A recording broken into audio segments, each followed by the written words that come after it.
मिला टाइम्स में खुशामदीद। मैं हूं आपके साथ शम्स तबरेज़ कासमी। कर्नाटक में कांग्रेस ने बीजेपी सरकार के फैसलों को बदलना शुरू कर दिया है और इस वक्त सबसे बड़ी खबर ये आ रही है कि निसाब तालीम को कांग्रेस दोबारा बदलने जा रही है। बीजेपी ने निसाब तालीम को अपने एतबार से बदल दिया था। आरएसएस के बानी हेडगवार और इस तरह की दूसरी शख्सियात को शामिल कर दिया था। दूसरी तरफ जो लोग हकीकी मुजाहिदीन आज़ादी थे जैसे टीपू सुल्तान और इस तरह की दीगर शख्सियात को निसाब से हटा दिया था। कांग्रेस की सिद्धारमैया सरकार ने कैबिनेट की मीटिंग में फैसला लिया है कि कर्नाटक के निसाब को तब्दील किया जाएगा और बीजेपी ने जो कुछ तब्दीली की है उन सबको हटाया जाएगा। बीजेपी ने सबसे बड़ी तब्दीली ये की थी कि आरएसएस के बानी हेडगवार की ज़िंदगी को, उनके लाइफ स्टाइल को 12वीं के निसाब में शामिल कर दिया था। दूसरी तरफ मुजाहिद आज़ादी शेर मैसूर टीपू सुल्तान शहीद रहमतुल्लाह अलैह को हटा दिया था। सिद्धारमैया ने कैबिनेट की मीटिंग में फैसला लिया कि निसाब को तब्दील किया जाएगा और आरएसएस के बानी हेडगवार को हटाया जाएगा, क्योंकि ये वो लोग हैं जो हकीकत में मुजाहिद आज़ादी नहीं थे, नकली मुजाहिद थे। इन्होंने अंग्रेज़ों के लिए काम किया था, इसलिए ऐसे लोगों को निसाब में जगह नहीं दी जाएगी। ये कांग्रेस के रहनुमाओं का कहना है। जी न्यूज़ ने एक बयान भी शामिल किया है जिसमें लिखा गया है कि सिद्धारमैया ने निर्देश दिया कि भाजपा के कार्यकाल में जुड़ी गई विवादित सरगर्मियों की जांच के लिए एक समिति गठित की जाएगी जो एक हफ्ता में रिपोर्ट पेश करेगी। आधिकारिक स्कॉलर जारी होने से पहले कैबिनेट में इस मामले पर चर्चा होने की संभावना है। इससे पहले सिद्धारमैया ने स्पष्ट बयान दिया था कि छात्रों के दिमाग में जहर भरने वाली सरगर्मियों को हटा दिया जाएगा। तो ये वाज़ेह बयान है सिद्धारमैया का। इसके अलावा मीडिया हाउसेज ने कांग्रेस के रुकन असेंबली हरि प्रसाद का एक बयान भी नकल किया है जिसमें उनका कहना है कि इस बात का कोई सबूत नहीं है कि हेडगवार मुजाहिद आज़ादी थे।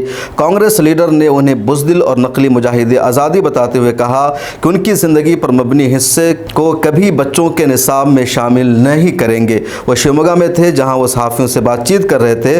उस मौका पर उन्होंने ये भी कहा कि आरएसएस समेत हिंदुत्व तंजीमों के कुंभों के नज़रियात को किसी भी सरकारी महकमा के काम पर असर डालने की इजाज़त नहीं है। उन्होंने कहा कि उन अशख़ास को भी एहतराम देने से इनकार कर दिया जिनके बारे में उनको लगता है कि अंग्रेज़ों से रहम का मुतालबा करते हुए मुजाहिद आज़ादी होने का ढोंग करते हैं। तो एक बड़ा सख्त बयान है उनका। इसी तरह कर्नाटक हुकूमत में वज़ीर है दिनेश गंडो। उन्होंने भी कहा कि हमारे पास ऐसे लोगों की कहानियाँ होनी चाहिए जिन्होंने हकीकी मानों में मुल्क की तामीर में ताउन किया है। उनके मुताबिक जब भी तहरीक आज़ादी की बात होती है तो तारीख़ को उन लोगों के नाम याद रखने चाहिए जिन्होंने हकीकी मानों में इसमें हिस्सा लिया है, न कि उन लोगों के नाम जो किसी के ज़ाती पसंद है।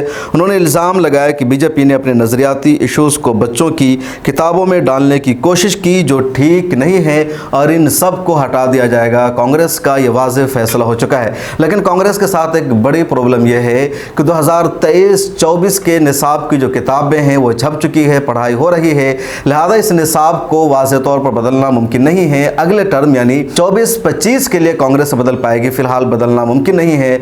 तो कांग्रेस ने अपील की है तमाम टीचर्स से, स्कूल के जिम्मेदारों और प्रिंसिपल से कि वो हेडगवार और इस तरह के जितने मुतनाज़ चैप्टर है जिसको बीजेपी ने अपनी हुकूमत में बढ़ाया है उसको ना पढ़ाएं, उसको छोड़ दे और एग्ज़ाम में भी उसको शामिल ना किया जाए। ये आदेश जारी किया गया है कांग्रेस की तरफ से।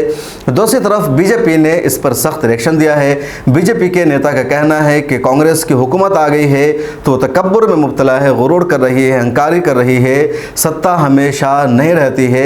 बीजेपी ने जो कुछ निसाब में शामिल किया वो सही है और उसको नहीं हटाना जाना चाहिए। बीजेपी इसकी पुरजोर मुखालफत करेगी। बीजेपी की तरफ से ये भी कहा गया है कि हेडगवार को ये लोग फ़र्ज़ी मुजाहिद आज़ादी बता रहे हैं जो गलत है।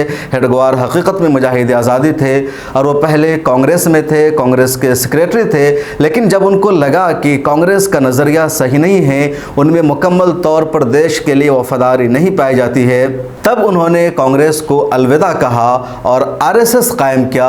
इसलिए उनके नज़रिया पर, उनकी हुब्बुल वतनी पर कांग्रेस को सवाल उठाने का कोई राइट नहीं है। यह है कर्नाटक की पूरी खबर। मुझे दीजिए इजाज़त। अगर आपने अभी तक हमें सब्सक्राइब नहीं किया है तो कर लीजिए।